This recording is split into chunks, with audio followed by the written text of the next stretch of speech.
Naam, assalamu alaikum warahmatullahi wabarakatuh. Tunaendelea kipengele cha 7. Mwanamke mwema anatakiwa kuwa mwenye hekima. Mwanamke mwema anatakiwa uwe na hekima. Sio panapostahili kuongea jambo wewe unaongea hapo, hata pastahili kuongea jambo. Kwa hiyo mwanamke mwema anatakiwa awe na hekima na busara. Anatumia busara katika maamuzi yake. Asikurupuke kufanya maamuzi bila kuwa na hekima na busara. Na ukipewa hekima umepewa jambo kubwa na Allah Subhanahu wa Ta'ala. Kwa hivyo ndugu zangu, mwanamke mwema ni yule mwenye hekima na busara zake. Sio mwanamke anaropoka tu, mara kaongea hili, mara kaongea lile, mbele za watu anafanya vitu tofauti. Labda mume wake amemkwaza hapo nyumbani, basi anakwenda kumchamba mbele za watu, anakosa hekima, anakosa adabu. Au wale wanawake wanaogombana wanatoa sauti mpaka nje huko kwenye majumba.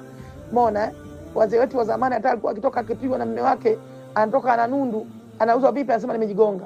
Lakini mwanamke wa sasa hivi atakosa hekima, ataanza kuwatangazia umma huko nje, nimepigwa, nimefanywa hivi, nimefanywa hivi. Mwanamke mwema kuwa na hekima na busara. Mungu atufanyie wepesi, tuwe na hekima na tuwe na busara katika maamuzi yetu. Wabillahi tawfiqi.